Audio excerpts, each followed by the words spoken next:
Bueno, buenos días.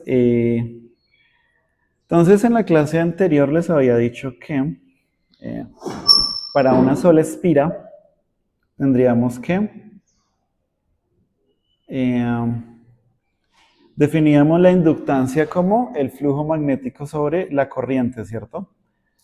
Y lo mismo o algo parecido para lo que es la ley de Faraday. Simplemente definimos la FEM inducida como, bueno, la diferencia de potencial inducida debido al cambio del flujo magnético en el tiempo como menos esa derivada del flujo magnético con respecto al tiempo. Y eso sería igual a la corriente por la resistencia de acuerdo con la ley de Ohm. ¿Sí vimos eso o no lo vimos? ¿O lo vimos de otro modo? No, ahí paramos la clase para... Ahí paramos la clase y en que ahí quedó el tema. Entonces, perfecto. Si tenemos el caso de una... Ah, porque aquí seguimos con el ejemplo de la barra deslizante, ¿sí? Que era exactamente este, ¿cierto? Pero igual ahí tenemos solamente una espira.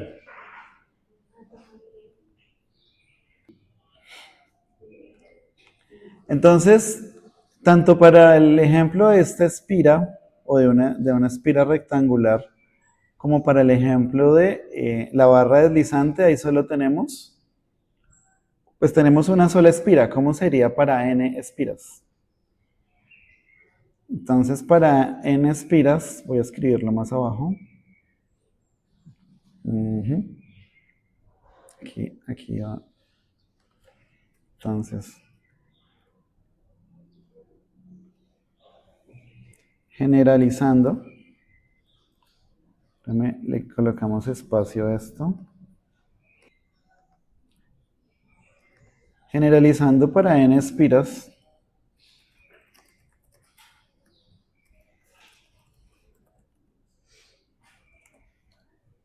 ¿cómo sería la inductancia?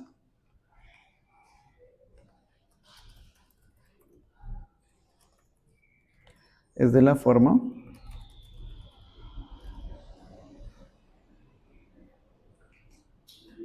Hola. Entonces la inductancia, ¿cómo sería? Sería así, pero... Ajá. igual al flujo del campo magnético sobre... Ajá. Entonces sería L por...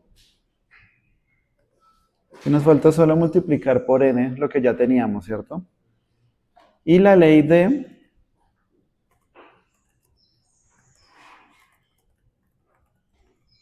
Quedaría como...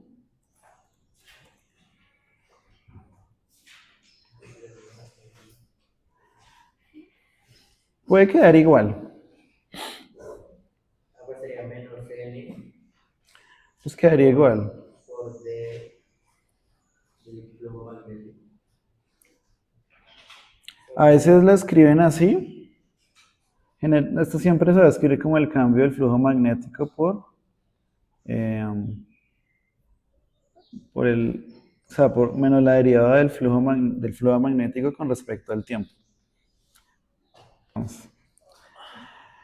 Entonces sí, para la ley de Faraday pues también se escribe así.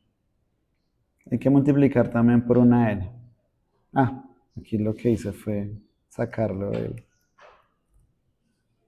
Entonces la ley de Faraday quedaría, multiplicamos por la n. Y nos queda ahí por r.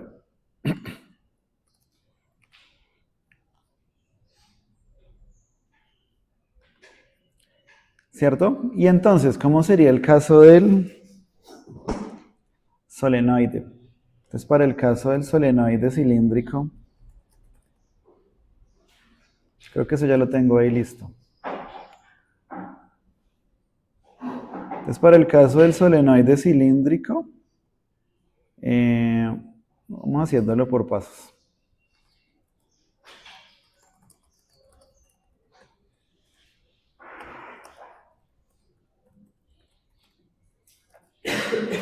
Para el caso del solenoide cilíndrico, ¿cómo sería la... ¿Cómo sería el flujo magnético? Ya lo vimos, ¿no?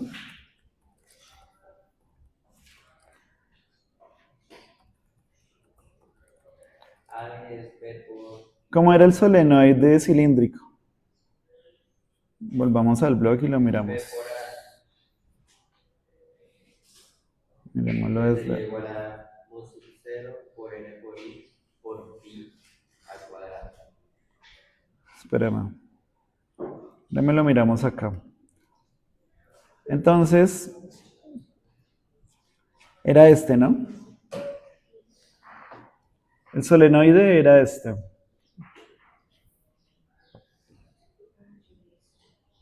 Entonces, acuérdense que ¿cómo nos daba el campo magnético? Cuando hacíamos la integral de línea para el caso de la ley de Ampère, solo nos sobrevivía el lado 1. ¿Y el lado 1 nos daba qué? El lado 1 Nos daba B, B por dy pero cuando uno hace la integral nos daría B por L, ¿cierto? ¿Qué por qué?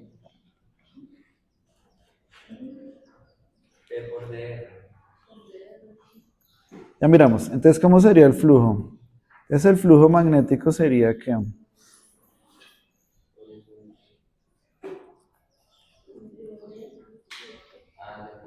no, los lados toca usar phi mayúscula, ¿no? por dy. Entonces, el flujo magnético sería igual a que a la integral de... Se hace siempre como se define el flujo. ¿Cómo se define el flujo? Se define como B. B por dr. No, el flujo. B por A.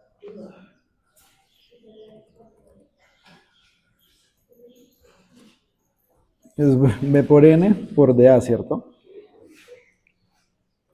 Entonces tocaría mirar el campo magnético, en qué dirección está.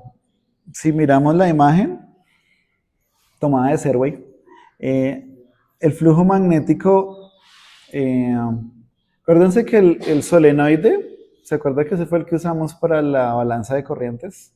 El solenoide es así como mi mano y el campo magnético va en dirección axial. ¿Sí? Y el área que atraviesa el campo magnético es ¿cuál? Es perpendicular. Entonces estaríamos mirando el flujo así. Tal y como se muestra en esta figura. Aquí tenemos la corriente que sale y la corriente que entra. Eso es por cada vuelta, ¿cierto? Entonces el área en donde queremos evaluar es justo aquí esta lineecita punteada circular.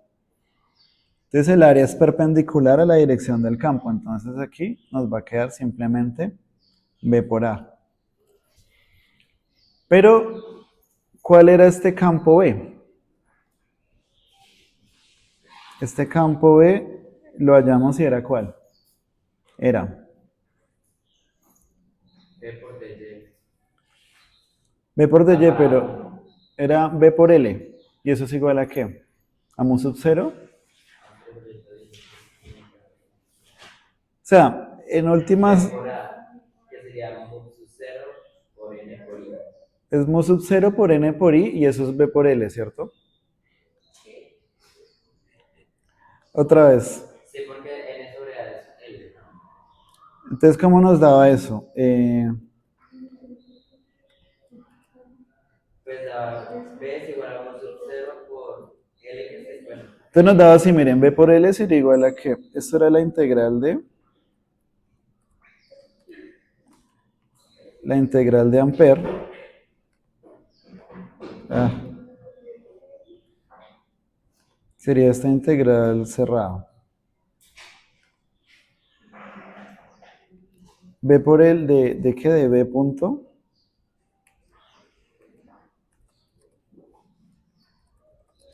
De B punto de R, que sería una integral de línea. Entonces ahí empezábamos a mirar cada segmento, este y este.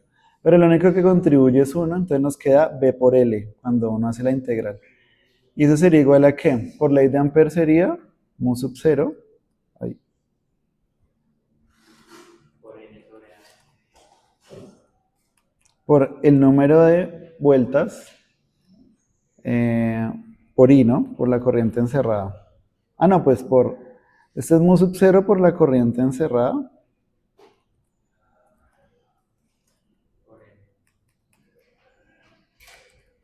Pues que eso va a ser igual a mu sub 0 por N por I. Y entonces cuando uno despeja el campo magnético, ¿cuánto nos iba a dar? ¿Cuánto nos dio?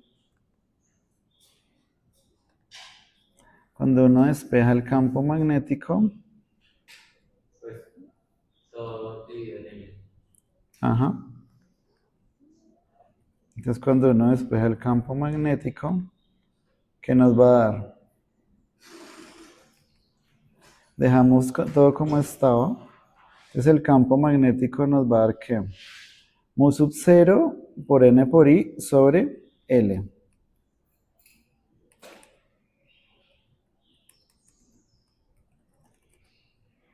O eso va a ser igual a ¿qué?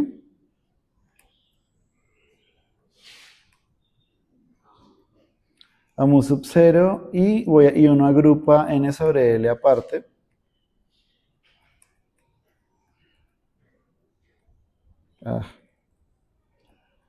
Entonces por N mayúscula sobre L y a esto le llama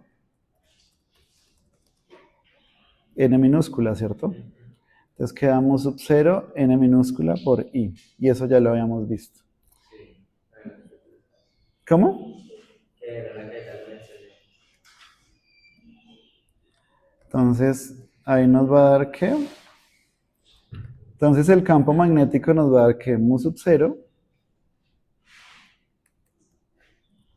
Campo magnético nos va a dar mu sub 0 por N minúscula por I. Por el área. En este caso suponemos que el solenoide es ¿qué? Cilíndrico.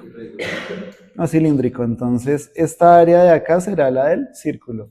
Entonces, ¿cuánto nos va a dar esa área? Y por radio cuadrado. Pi por el radio, llamémoslo A para no confundirnos. Pi por el radio al cuadrado. ¿Sí o no? Y ese sería el caso del solenoide cilíndrico. Entonces, ¿cuánto sería? Fíjense que para la ley de Faraday, ¿qué necesitamos? Anakin. Para la ley de Faraday necesitamos ¿qué? O sea, para que haya una corriente inducida, ¿qué pasa con el flujo magnético? Tiene que ¿qué? También. Cambiar en el tiempo, ¿sí? Entonces, ¿cuánto valdría? Entonces, o escribamos así, entonces solo sería posible un voltaje inducido.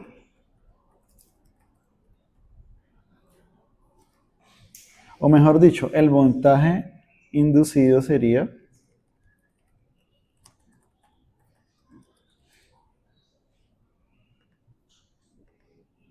inducido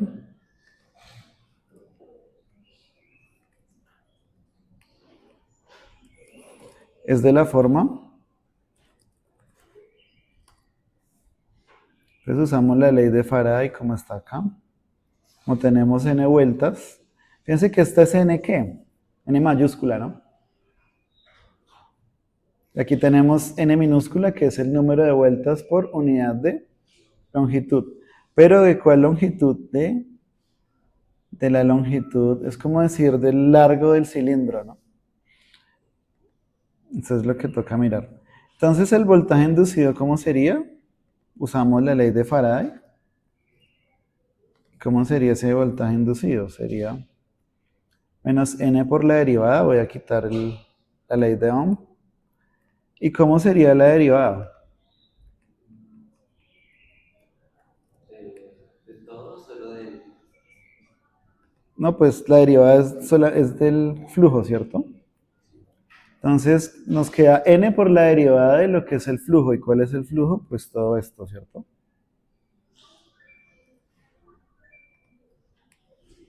¿Cómo va el juego, muchachos? ¿Sí van ganando? Algún sonido típico de un juego. Ah. Entonces fíjense que en la ley de Faraday, ¿yo qué hice? Simplemente reemplacé el flujo que acabo de hallar, ¿cierto? Menos n por la derivada del flujo con respecto al tiempo. Introduzco este flujo ahí. ¿Y quiénes serían constantes ahí? Mu sub 0 es 4pi por 10 a la menos 7, que sería una constante. N también es una constante. Pi es una constante. Y el radio ¿de qué? Del solenoide también sería una constante. La corriente no necesariamente es constante. Entonces, cuando uno tiene una derivada, ¿qué hace? Saca primero todas las constantes y luego deriva lo de adentro. Eso voy a hacer. Entonces sería igual a... Saco todas las constantes, entonces nos quedamos sub 0.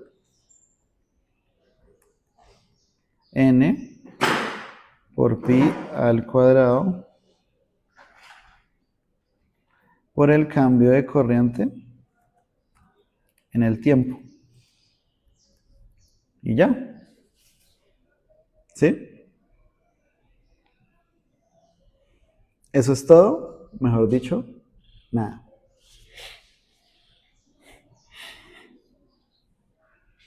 Ese sería el voltaje inducido.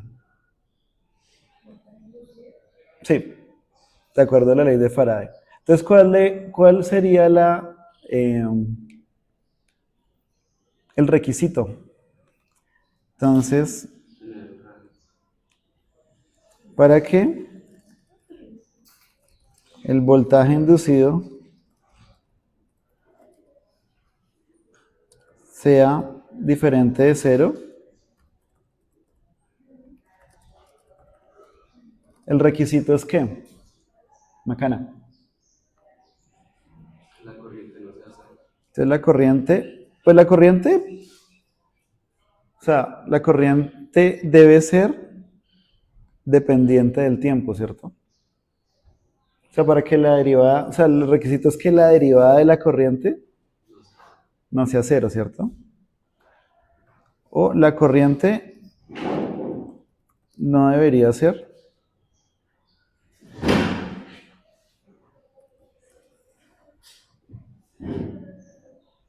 o debe ser variable en el tiempo. ¿Sí? Porque si esta corriente es constante, ¿cuánto vale la derivada? 0. Y entonces el voltaje inducido, ¿cuánto sería? 0. ¿Listo?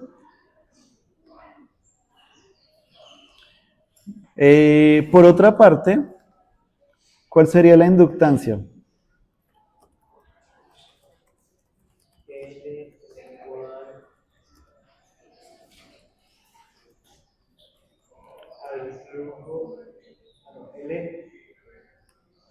Número de vueltas por el flujo sobre I, ¿cierto? Entonces, ¿cuánto varía eso? ¿Cuánto da? ¿Qué sería? ¿Igual a qué? Reemplazamos el valor del flujo. Y entonces el flujo es ¿cuál? Esto, ¿cierto? Mu sub 0. Ni por a cuadrado sobre I. Reemplazamos el valor del flujo que ya tenemos. Y ahí que podemos cancelar. Cancelamos I. ¿Y qué nos queda? ¿Cuánto valdría la inductancia? Sería N por mu sub 0 por N por pi por al cuadrado. Ajá. Eso sería la inductancia. ¿No lo ven abajo? Sí. No es esto mismo que está acá, miren. N por mu sub 0 por N minúscula, pi por al cuadrado, ¿cierto?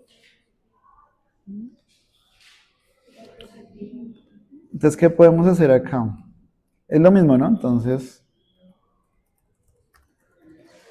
Esto de acá se llama L. Entonces, ¿esto qué es igual? A L por DI de T. Menos L por DI de T. ¿Sí? ¿Cómo?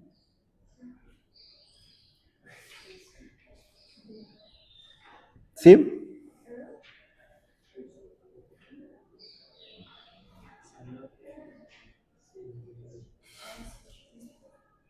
¿Sí o no? Entonces, esa es la otra versión de la ley de Faraday. ¿Sí? Entonces, la otra versión de la ley de Faraday que nos dice que el voltaje inducido es que menos la inductancia por el cambio de corriente en el tiempo. Esa es la otra versión. Pues ya saben cómo calcular la inductancia. ¿Sí? La inductancia la calculan ¿cómo? La inductancia la calculan como el número de vueltas por el flujo sobre la corriente. ¿Sí? Y ya, esas son las dos versiones de la ley de Faraday. Una en términos del flujo y la otra en términos de la corriente. Ambas son equivalentes. ¿Listo? Entonces, ¿qué pasa en un circuito de corriente directa? Cuando tienen un switch. Entonces, abramos una presentación. Continuar. Había olvidado cuáles serían las unidades de la inductancia.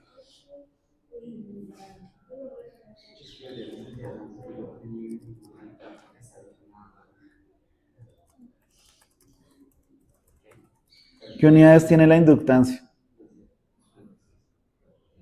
Fíjense que se define como qué. Unidades de la inductancia, ¿cuáles serían? Serían las unidades de n, pues n es un número, pues no tiene unidades. ¿Qué unidades serían las mismas unidades de quién? Serían las unidades de flujo sobre las unidades de corriente. ¿Qué unidades tiene el flujo?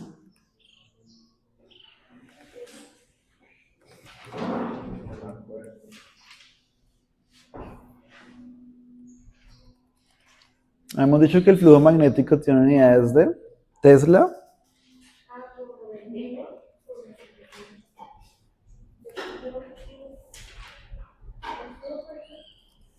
¿Tesla por qué? Metro cuadrado. ¿Y eso cómo se llamaba? Ahí están los huevos. Ajá, esos son los mismos Weber. Pero vamos a trabajar con estos. Tesla por metro. Tesla por metro cuadrado. Sí, no usemos Weber, sino Tesla por metro cuadrado, que es lo mismo. ¿Y la corriente en qué unidades está? En amperios, ¿cierto? ¿En qué unidades están los Tesla? ¿Cómo se pueden escribir? Newton por metro sobre A. Ya se la saben de memoria. Por el taller. Porque a nosotros nos enseñó que todo tiene que ser por unidades y cancelar. Entonces, por eso yo siempre hablo de las unidades. Eso es algo que uno aprende muy bien en la química. Eso es de lo mejor que uno puede aprender en la química y los factores de conversión. ¿Cómo? Por eso yo tenía una duda de. Al contrario, estoy hablando bien de la química. No, dije lo mejor que pueden aprender en química es eso. Entonces, ¿era Newton por? M sobre A. Por metro sobre amperio. Newton por, espérame, Newton sobre A. Newton sobre amperio. ¿Se cancela? ¿Estás seguro? Queda A al cuadrado. Newton por metro sobre A por metro cuadrado. La M queda al cubo. Ujú. Entonces quedaría Newton por metro sobre amperio al cuadrado.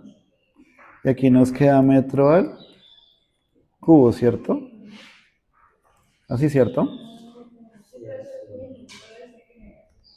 ¿Pero qué es Newton por metro? Ah, dejémoslo mejor así. Dejémoslo, uy. O sea, dejémoslo Newton por metro cuadrado.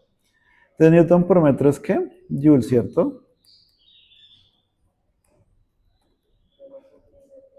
Newton por metro es Joule.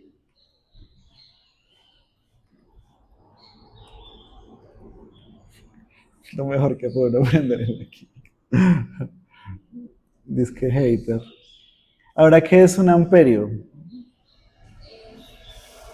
¿Coulomb? sobre on. Es Coulomb sobre segundo. Entonces vamos a reemplazar un amperio por Coulomb.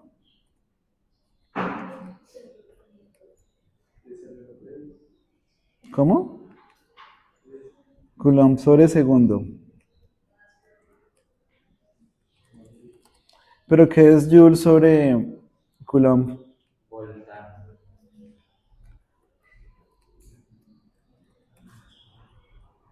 Joule sobre Coulomb es voltio, ¿cierto?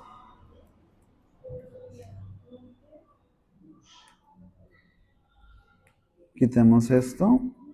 Entonces nos queda este sobre segundo. ¿Qué hacemos? Lo ponemos acá arriba, ¿cierto?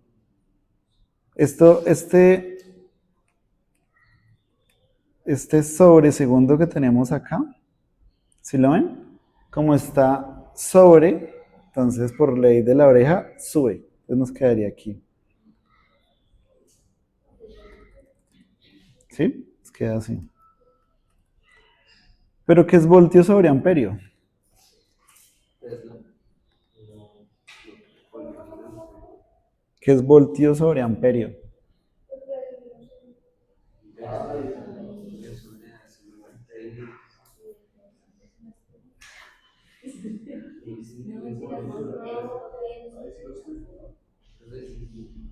Ah, eso es Hertz. Ah, no, eso es Henry. Ay, esa es la unidad que yo no entendía que. Pero esa. Pero esa no es que también es web por amperio. ¿Cuál es la que es web por amperio? Por ahí es la cosa. Entonces es Newton sobre metro, Newton por metro sobre amperio, por metro cuadrado, ya cancelamos. Ahí nos da voltio sobre amperio, es que me está sobrando un metro cuadrado.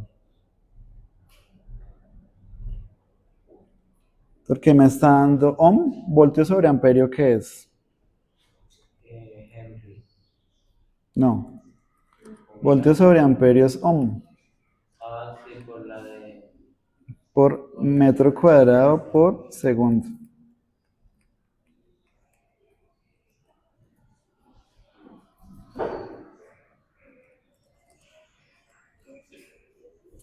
Pero ese metro cuadrado me está sobrando. No, pero ahí está bien, porque es Tesla. Sí, está bien, es Tesla por metro cuadrado sobre amperio. Y amperio es Coulomb sobre segundo. Nada que hacer. Entonces así nos va a dar las unidades de inductancia. Pues las unidades de inductancia se definen como, entonces uno usa uno las define como henrys o henrios. Voy a escribir aquí Henry o Henry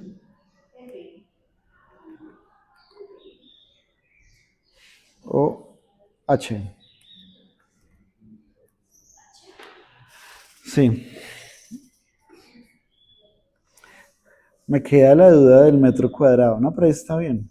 Un newton por metro y eso es joule. Si es así el Tesla, Sí, creo que como hablar de nosotros. entonces Tesla es que es Q, B. Ya lo miramos en el tablero, un momentico. Entonces, Newton sobre amperio, no, así, Newton sobre amperio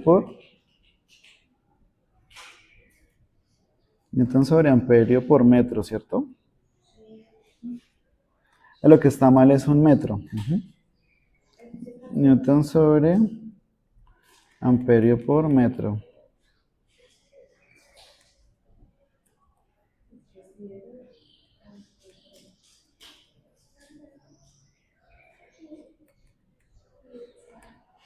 Moraleja de la historia, hágalo usted mismo. Entonces, Newton sobre amperio por metro. Los amperios quedan bien, pero uno de estos metros cuadrados se cancela, ¿cierto? Amperios quedan al cuadrado y aquí nos queda Newton por metro simplemente, ¿cierto? Newton sobre amperio cuadrado. ¿Y Newton por metro qué es? Joules. Allá está, mírenlo.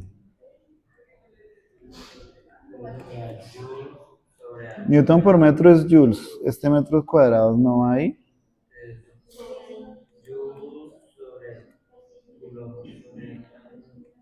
Ajá, sí, Henry sería ohmio por segundo. Ahora sí. Ahora sí está bien. Sí, hay que tener instinto. Yo sabía que algo estaba mal. Listo. Ahora sí, entonces Henry nos va a dar ohms por segundo. ¿Sí? Ajá. Entonces aquí nos queda voltio sobre amperio. Aquí como aparece en esta presentación sería voltio sobre amperio, que es ohm. Y como aquí está dividiendo este segundo, él estaría... Como que es uno sobre segundo, entonces sería por segundo. Está bien. Esto sería ohms por segundo, ¿listo? No lo olviden, un Henry sería un ohm multiplicado por segundo. Esa sería la equivalencia del Henry. Y esa sería también la unidad de ¿qué? De inductancia. ¿Sí? De hecho, lo pueden mirar aquí también, ¿no? Aquí tienen, si es un volta, esto es voltio, ¿cierto? Entonces sería voltio, pasamos a dividir corriente, sería sobre amperio y por segundo. Entonces voltio sobre amperio por segundo es ohm por segundo. La misma vaina. Listo. Ahora, para que el voltaje inducido sea diferente de cero, acuérdense que estamos mirando ¿qué? El solenoide. Para que el voltaje inducido sea diferente de cero, la corriente debe ser variable en el tiempo. ¿Será que en un circuito de corriente directa podemos tener una corriente variable en el tiempo? Sí. ¿Cuándo? Solo en un breve instante de tiempo. Cuando uno prende el switch. Porque al inicio de la corriente, ¿cuánto sería? Cero. Y luego pasa a un valor I. ¿Sí?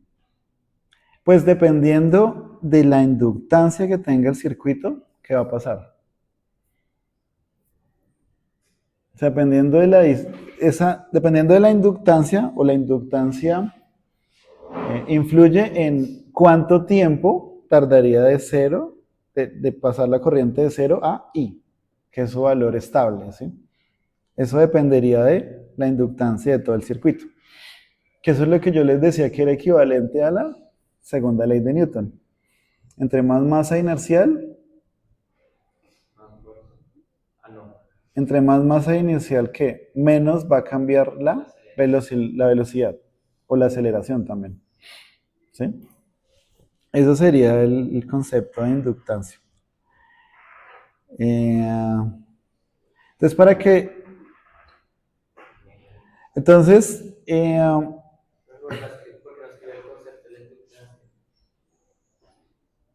vuelvo y lo escribo. Ok. Voy a escribirlo acá.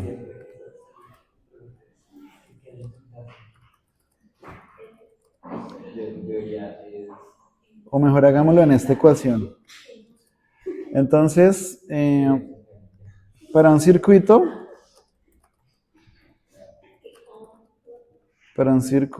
en corriente directa, o sea, en DC, bueno, cuando uno dice DC es...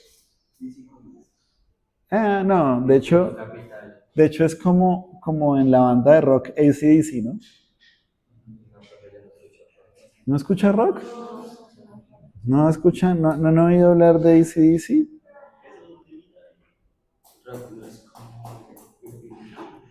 ¿Qué? Miren, hay una banda que se llama AC/DC. Altern Current, Direct Current. Corriente alterna, corriente directa. ¿Sí? Ese es el dato que les tengo.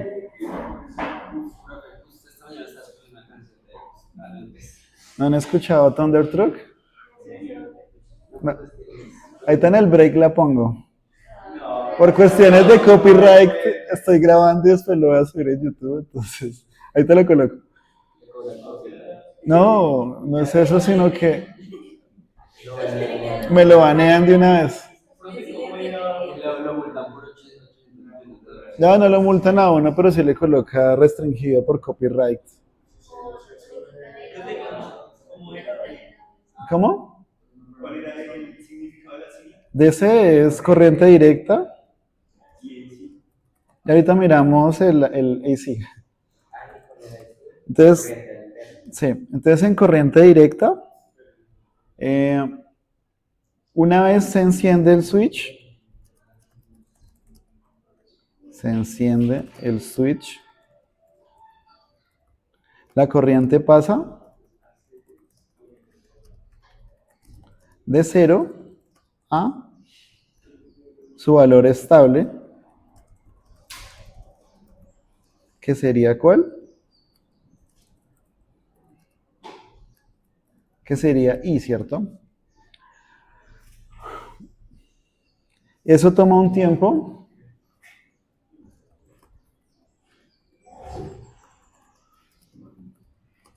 Eso toma un tiempo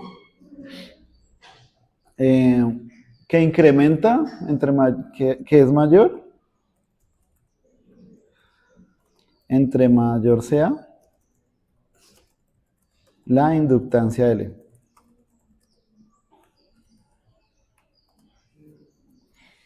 Eso sería. Esto es muy parecido. ¿Cómo? ¿Que quieres escrito eso? Esto es muy parecido a la segunda ley de Newton.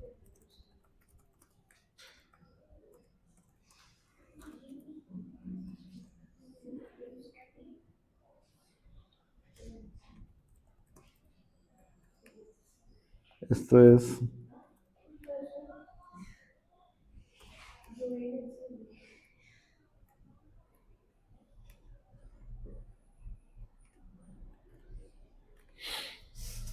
Entonces, esto es muy parecido a la segunda ley de Newton. Fíjense que la forma es parecida, ¿no? Si la fuerza es constante, yo debería necesitar... O sea, es más fácil verlo despejando la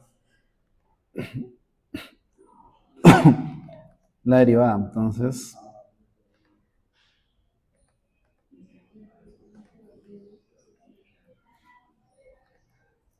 ¿ustedes no digitan así de rápido? Pero es que la máquina de escribir precisamente le enseña a uno a digitar más rápido. Tocaba echar el tachón, mijo. Entonces, si despejamos el cambio de velocidad, entonces, ¿qué nos dice esta ecuación? Miren, que si la fuerza es constante, entre mayor sea la masa, más difícil va a ser el cambio de velocidad. Ese era el concepto de masa inercial. Entonces, la inductancia es algo parecido. Entre mayor sea la inductancia, es más difícil que cambie el valor de la corriente o más tiempo le va a tomar. ¿Sí?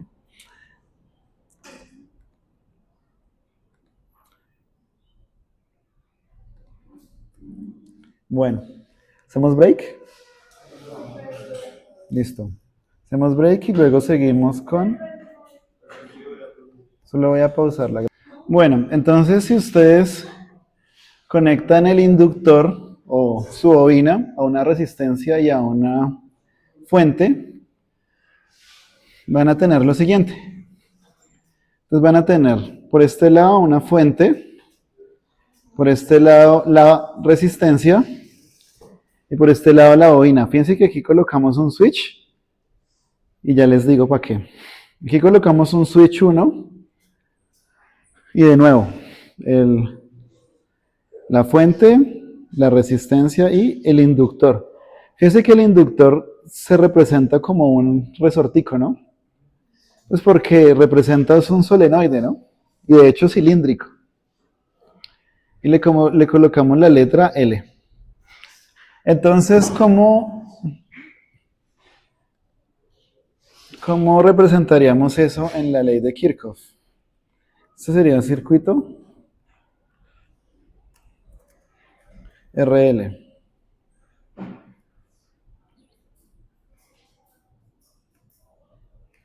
Entonces, de acuerdo con la ley de Kirchhoff,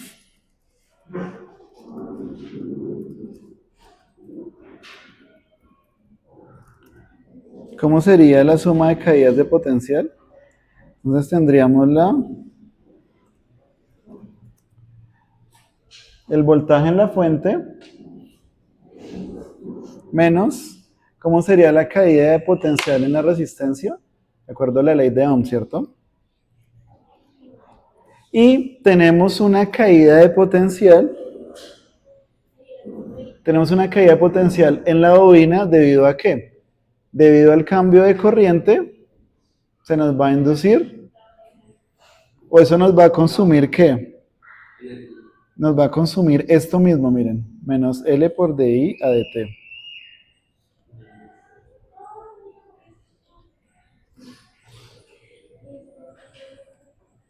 Chris,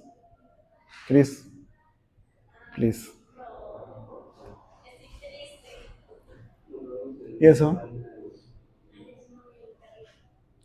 Entonces, esta inductancia cuando se conecta al inicio, o sea, cuando prendemos el switch, y al inicio teníamos corriente 0 y luego tenemos una corriente I. Pero como vamos a tener una corriente variable, ahí se nos va a inducir ¿qué? Un campo magnético. Y el problema es que, bueno, se nos va a inducir de hecho un flujo magnético y eso nos va a hacer que se nos consuma energía. Entonces por eso aquí nos va a funcionar como una caída de potencial. Y aquí lo que ustedes tienen sería una ecuación diferencial. Esto tendemos una ecuación diferencial.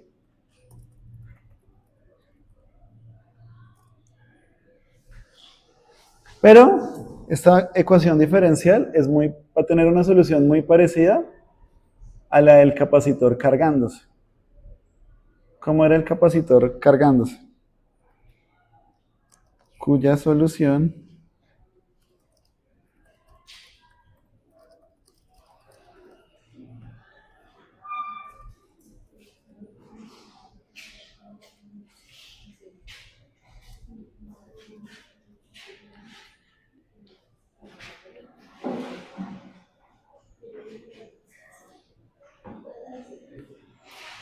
entonces la solución de esta ecuación diferencial va a ser B, va a ser I, será igual a I max, o la corriente, esta I max sería la corriente estable, multiplicado por ¿quién? Por 1 menos E a la ¿qué? A la T, E a la menos T, ¿sobre quién?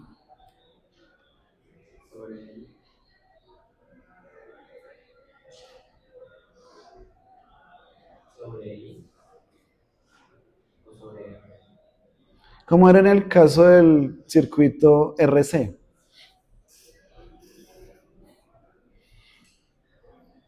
Entonces, en el circuito RC,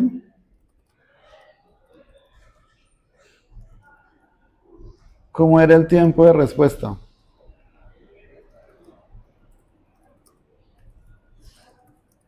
¿Es cuál? ¿Cómo les dio en el informe? Era R por C, ¿cierto? ¿Se acuerdan? ¿No se acuerdan de ese informe? Para el circuito RC, resistencia capacitor, que era el que sacábamos las gráficas a partir de los videos.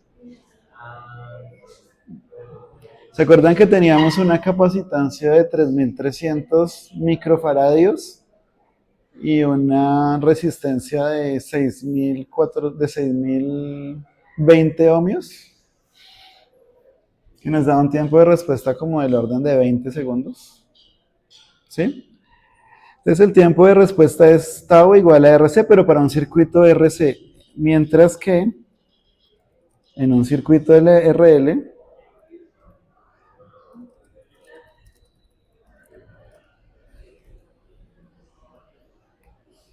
el tiempo de respuesta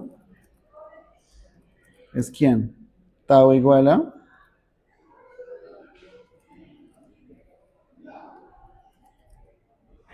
1 sobre R por L. Si mal no recuerdo. Miremoslo acá. Ah, no, perdón, es R sobre L. El tiempo de respuesta es R sobre L.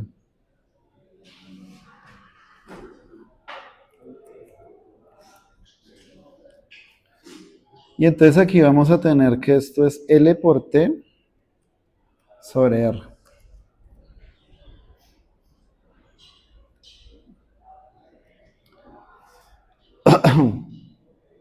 O L sobre R por T mejor. Eso sería la curva. Y este Imax sería igual a el valor de la FEM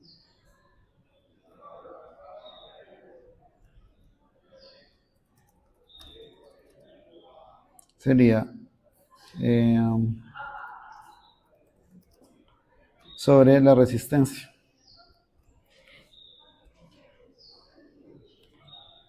Esto es muy parecido al del circuito RC.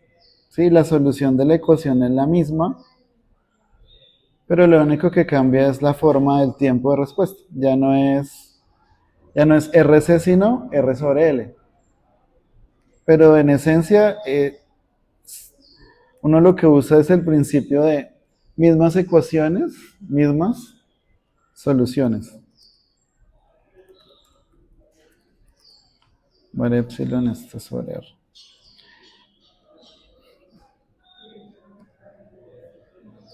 Mismas ecuaciones, mismas soluciones.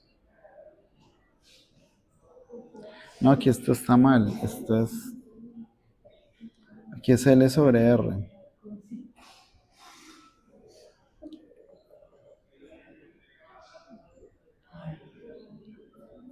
Aquí es L sobre R. Aquí esto está mal.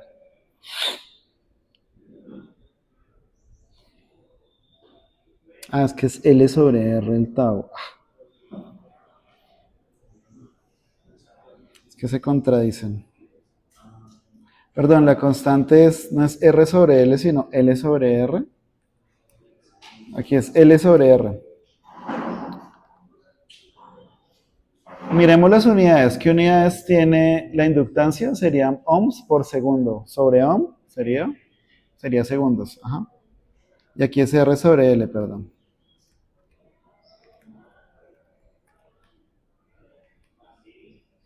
Sí. R sobre L. Listo. Ese sería el valor de la corriente. Y lo mismo, así como cuando ustedes tenían el capacitor cargándose, así mismo tendrían la corriente. La corriente aumenta Lo mismito que cuando tienen el capacitor cargándose. ¿Sí? Corriente inicia siendo cero y luego va aumentando con respecto al tiempo, hasta que llega a un valor máximo como de saturación. Y esa es la corriente estable. ¿Sí? Lo mismo que cuando tenían el capacitor. ¿Sí? Entonces, ¿qué es interesante en un circuito RL en serie? ¿Para qué nos serviría esto? A veces uno no conoce el valor nominal de la inductancia de una bobina. Entonces, ustedes pueden medir directamente en el multímetro la resistencia. Y lo que pueden ir haciendo es la curva, esta curva de corriente en función del tiempo. Y con eso se hacen el ajuste con Davis, así como lo hicieron con el circuito RC. Con eso pueden sacar el valor de la inductancia. ¿Sí? Pero entonces, viendo ese ejemplo de la fórmula anterior, el tiempo tampoco puede ser infinito porque haría cero. De hecho, sí. De hecho, fíjense que el tiempo de qué va a depender. O sea, para que esto se cargue necesita por ahí, o sea, para alcanzar la corriente como estable. Pero para que la corriente tome un valor estable se necesita del orden de qué? Del orden de unos 5 veces este tau. Pero igual, ¿de qué depende tau? Lo que les había dicho, de la inductancia. Entonces, entre mayor sea la inductancia, más tiempo va a tomar el circuito en alcanzar su corriente estable. ¿Sí? Eso es lo que les había dicho de manera heurística a partir de la segunda ley de Newton. Bueno, por comparación con la segunda ley de Newton. ¿Sí? Y lo mismo, si yo ya tengo un inductor con una corriente estable y lo conecto a una resistencia, pues va a ir disminuyendo la corriente. Así como cuando uno descarga un capacitor, que sería este caso. Entonces uno ya quita la fuente y deja un switch. Cuando ya la inductancia, cuando ya el circuito tiene una corriente máxima, y esto va a funcionar como cuando descargaban el capacitor. ¿Sí? No voy a entrar en ese detalle, pero eso es lo que ocurriría. ¿Listo? Entonces, eso a grosso modo es un circuito RL. Si mal no recuerdo, en el taller hay un punto relacionado con esa bellezura. No me acuerdo si en este taller lo dejé. Pero bueno. ¿Sí está o no está? Pues no sé, debe estar uno de los de 6 nuevo Igual en la próxima práctica miramos circuitos así. O sea, en la próxima práctica de laboratorio miramos un circuito RL. ¿Cuál? ¿El de arriba? No, el cuando se edita. ¿La ecuación?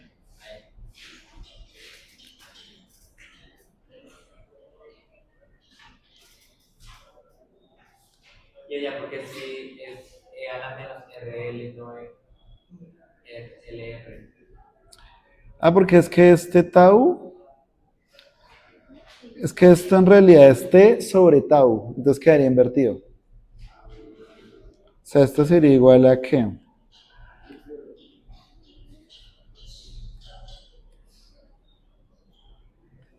Esto es, Juan David, mire, esto es T sobre, no, simplemente. Entonces aquí queda 1 sobre L sobre R. Entonces es 1 sobre L sobre R, pues sería R sobre L. ¿Sí? Esa sería la forma de la ecuación. Y entonces este sería un circuito RL en DC. Pero ¿cómo sería en corriente alterna?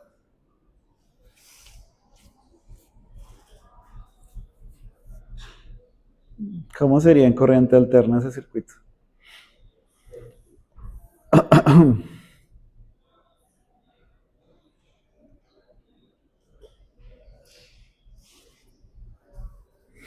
a escribir acá, en efecto, entre mayor sea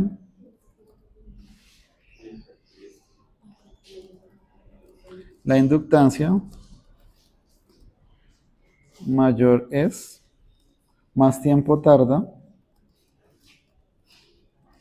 en llegarse a una corriente estable. Bueno, a la corriente estable.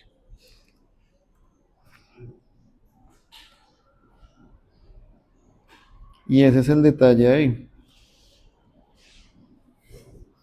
Entonces, entre mayor sea la inductancia L, más tiempo tarda. Uy. ¿Qué hice? F12. Ups. Ahora, ¿cómo me salgo de ahí?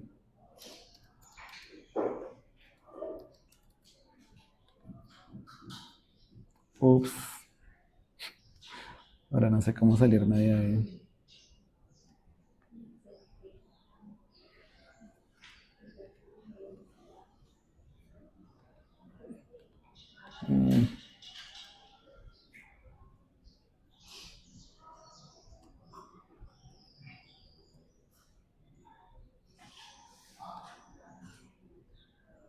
Ahora el X me quedó en modo presentación.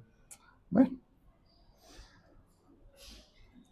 no sé cómo salirme de ahí. Hacemos al tab y ya. Entonces, entre mayor sea la inductancia, más tiempo tarda en llegarse a la corriente estable. ¿Qué sería en este caso Imax?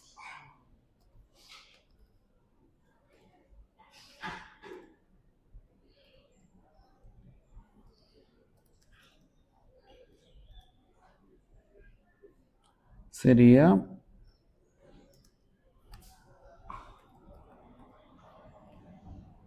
Imax. ¿Cómo sería cuando la corriente es alterna? Corriente vueltas. Voltaje máximo. Entonces, voy a comentar esto.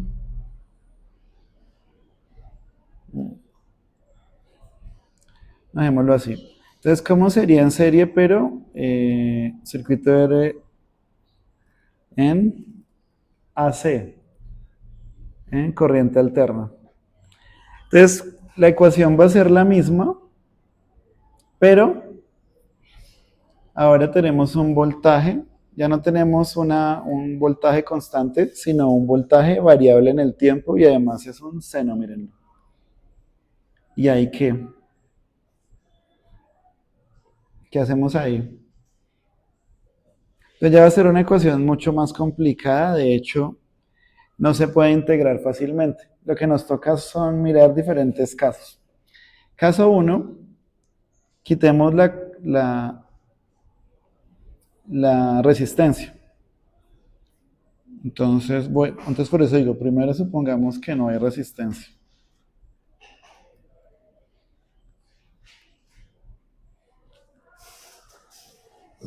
Entonces aquí nos queda voltaje, que sería el alterno. ¿Sí se acuerdan cómo era el voltaje alterno? ¿Recuerdan que les había dicho que el voltaje alterno era qué? Un voltaje máximo por un seno de omega t. ¿Y omega qué era? 2pi por la frecuencia. ¿Y la frecuencia cuál es? 60 Hz.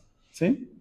Que esa la pueden ustedes comprobar en cualquier dispositivo que conecten a las clavijas. Por ejemplo, pueden mirar su cargador de su celular. Ahí les va a decir el rango de frecuencias. Nakin, mire su cargador. Entonces ahí dice, o Adriana, mira en tu cargador. O Sofía. Entonces ahí dice, voltajes, entrada 110, 220 y frecuencias 50, 60.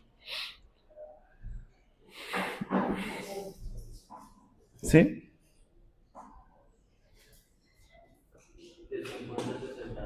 Ajá. Viene de acá, viene de esto. ¿Sí? El voltaje, cuando ustedes miden ahí en las clavijas, va a ser de, ¿cuánto les dije? ¿O cuánto calculamos en la clase anterior? 167. Es de ese orden, ¿no? Es raíz de 2 por 120. ¿Cuánto sería?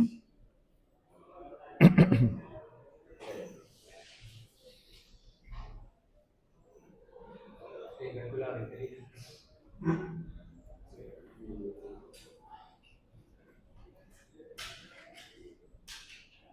Voy a cerrar esto. 170. Aprox. Bueno, vamos a abrir esto acá. 170, ¿cierto? Entonces este voltaje máximo será del orden de 170 voltios y el que uno mide con el multímetro es ese 170 dividido en raíz de 2, que será el voltaje efectivo, el voltaje promedio. Ese voltaje, ¿de dónde viene? Yo lo tengo aquí. Aquí yo había calculado esto el semestre pasado. Entonces ustedes tienen que calcular la integral de 0 al periodo. Esa integral le va a dar el valor máximo sobre 2. Entonces cuando uno saca la raíz, pues va a quedar voltaje máximo sobre raíz de 2. Aquí está en términos de corrientes, pero en voltaje sería lo mismo. Entonces sería voltaje máximo sobre 2. ¿Sí? Y eso cuando uno lo mide con el multímetro es lo que da 120. Entonces para saber cuál es el voltaje máximo, uno multiplica lo que mide con el multímetro por raíz de 2, que eso sería aproximadamente 170. Eso es lo que les acabo de decir. Entonces, bueno, ¿cuánto sería la potencia en ese caso? Bueno, mejor miremoslo al final. Entonces, ahí, cuando uno tiene un circuito RL, voy a suponer primero que no hay resistencia. Entonces, ahí sí podríamos integrar directamente. Entonces, aquí uno ¿qué hace? Uno pasa, esto es aplicar la ley de Kirchhoff, entonces esto es voltaje menos la caída de potencial en el inductor, ¿sí? Es lo mismo que habíamos hecho arriba, ¿no? Voltaje menos la caída de potencial en el inductor. Estoy ignorando la resistencia. Entonces, ¿qué pasa ahí? Ahí yo paso este término negativo, lo paso al otro lado como positivo y dejo a un lado las variables que dependan de I y al otro lado lo que dependa del tiempo. E integro y eso me va a dar la integral del seno. O sea, aquí simplemente reemplazo. ¿Y por qué más sé que es el? Cuando uno integra, ¿qué pasa cuando uno deriva? Si uno tiene una derivada de una función cualquiera más una constante, ¿cuánto le va a dar la derivada de la constante? 0. Entonces cuando uno integra, tiene en cuenta eso. Como matemáticamente o digamos algorítmicamente la integral es el inverso de la derivada, entonces uno simplemente por descarte siempre incluye una constante. ¿Por qué? Cuando yo derive a lo mejor se me fue. ¿Sí? Puede que la constante hubiese sido 0, pero igual, uno siempre incluye una constante de integración. Fíjense que si yo derivara el valor que tengo de la integral, si yo derivo esto, me tiene que dar lo que esté adentro. Entonces, ¿cuánto daría la derivada de coseno? Menos seno, ¿cierto? Menos seno. Con este menos me va a dar un seno.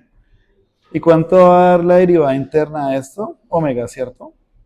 Entonces, me va a dar omega y se me va a cancelar con este. Entonces, con eso me va a dar lo que está dentro de la integral. ¿Sí? Pero entonces, fíjense que yo pasé de una señal y fíjense, o sea, mi fuente es un seno. Pero la corriente que me va a dar, ¿un qué? Un coseno. Yo podría ver, a partir de esta identidad trigonométrica, que yo tengo el seno de una suma de ángulos. ¿Cuál va a ser el seno de una suma de ángulos? El seno del primero por el coseno del segundo, más o menos lo contrario, el seno del segundo por el coseno del primero. Entonces, a partir de esto, yo puedo ver que este coseno de acá va a ser igual a un seno. O sea, si yo tengo seno de un ángulo alfa más o menos 90, eso me va a dar más o menos coseno de alfa. De acuerdo con eso, yo puedo ver que este coseno de omega t lo podría ver como que, como seno de omega t menos 90. Uno toma el menos acá. Entonces este coseno de omega t, de hecho esto es un menos coseno de omega t. Uno toma aquí el menos coseno de alfa va a ser igual a seno de alfa menos 90. Entonces, ese coseno de omega t va a ser igual a un seno de omega t menos 90. Eso quiere decir que entre la corriente y entre la corriente que pasa por el inductor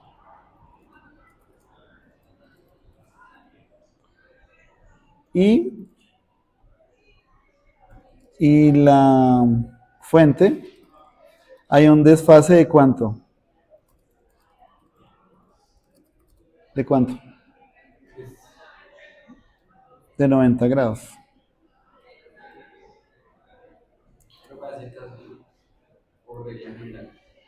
Solo para el circuito, cuando yo introduzco simplemente una inductancia, y yo mido el voltaje ahí, tiene un desfase de 90 grados con respecto a la fuente. ¿Sí? Eso siempre va a pasar. ¿Sí? Pero además, ¿qué me aparece? Miren, fíjense que la corriente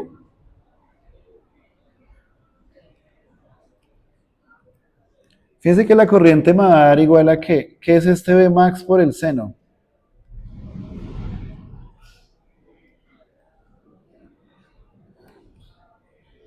Fíjense que me aparece un término ahí, 1 sobre omega L.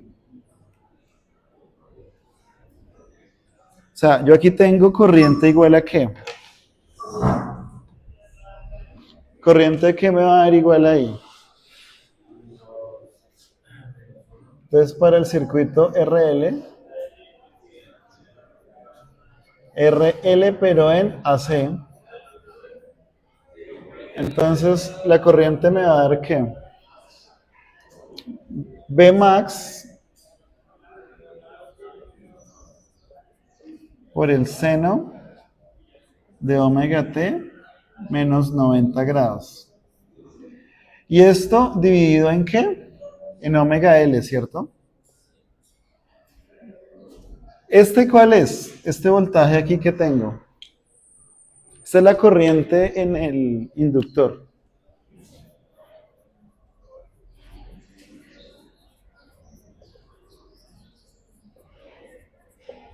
Esta es la corriente en el inductor. ¿Cuál sería el voltaje? ¿Cuál es el voltaje en la fuente?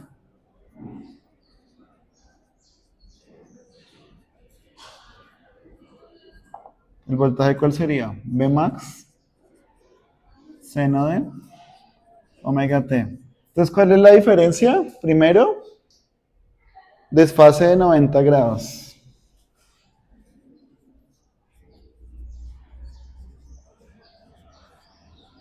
Y aparte del desfase de 90 grados, ¿qué más tenemos? ¿Cómo es la ley de Ohm? Voltaje es igual a ¿quién? I por R, ¿cierto?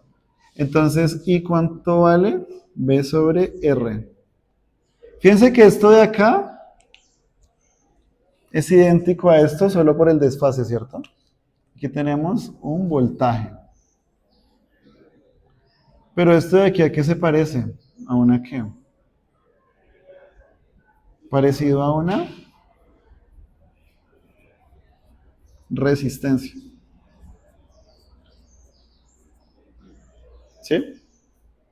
Entonces este omega L que aparece ahí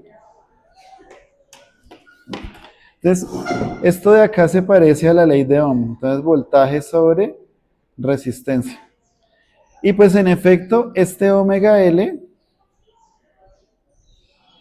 se llama reactancia inductiva. Y se comporta como si fuera otra resistencia. ¿Sí? Entonces, X sub L, que es la frecuencia de la fuente, por la inductancia, es lo que se llama reactancia inductiva. Y es como si fuera otra resistencia. ¿Sí? Eso es lo que pasa en un circuito RL. Entonces, la manera en la que se representa un circuito RL como tal es por medio de fasores. Fasores. Fasores con R. Entonces, un circuito RL en corriente alterna se representa exactamente así. Entonces tienen el resistor, el inductor y esta fuente. Si ven que aquí tiene aquí tiene, ya no se colocan los dos bornes, sino que se coloca ¿qué? Una bolita y en el centro como una línea, pero con forma de seno, ¿no? Y eso ustedes lo han visto en el multímetro. Eso es lo que significa corriente que alterna, ¿sí? Esta es corriente alterna, ¿listo? Es así, es como se representa ese circuito, ¿sí? Ahora, lo que pasa es que uno representa, o sea, la manera de resolver este circuito en realidad es muy complicada. Uno tiene que hacer un diagrama que se llama un diagrama de fasores. Entonces, ¿cómo funciona un diagrama de fasores? Fasores. Entonces, un diagrama de fasores considera que, yo ya les dije que el voltaje a través de, o sea, yo les dije que el voltaje en el inductor está adelantado, está desfasado a 90 grados, ¿sí? Entonces voy a pintarlo en el tablero. ¿Cómo se representaría ese, digamos, el fasor en un circuito RL? Voy a pausar acá. Entonces, cuando tenemos un circuito RL, representamos la caída de potencial en el resistor como este vectorcito.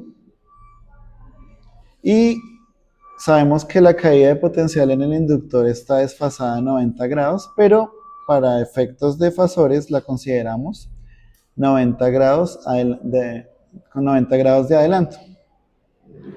¿Sí? El asunto es que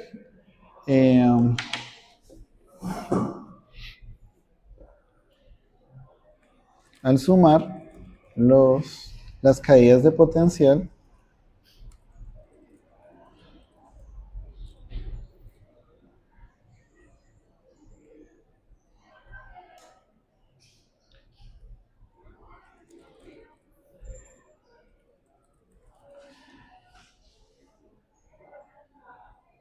dejémoslo así. Ya mejor sigamos con la explicación. O sea, tipo lo del switch. Tipo algo parecido a lo del switch. O sea, en contraste, cuando uno mira un capacitor directamente conectado a la fuente alterna, entonces uno ¿qué tendría? La misma cosa tendríamos, este sería el voltaje en la fuente, y cuál sería la caída de potencial en el capacitor, sería Q sobre C, ¿cierto?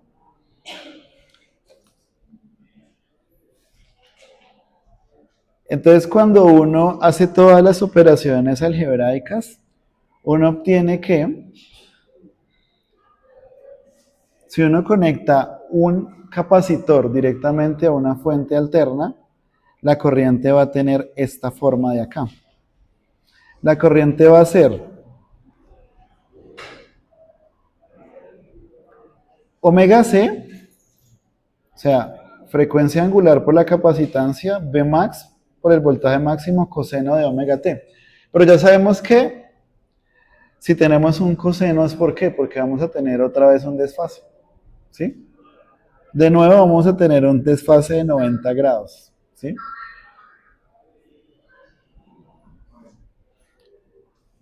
De nuevo, entonces ya no vamos a tener otra vez voltaje máximo por un seno, perdón, vamos a tener voltaje máximo por un coseno, pero ese coseno lo podemos ver como un seno desfasado, pero ahora nos aparece otro término que es omega c, que ya sabemos que hace las veces de resistencia. En el caso anterior, a omega L, ¿cómo le llamamos? Le llamamos reactancia inductiva. Entonces,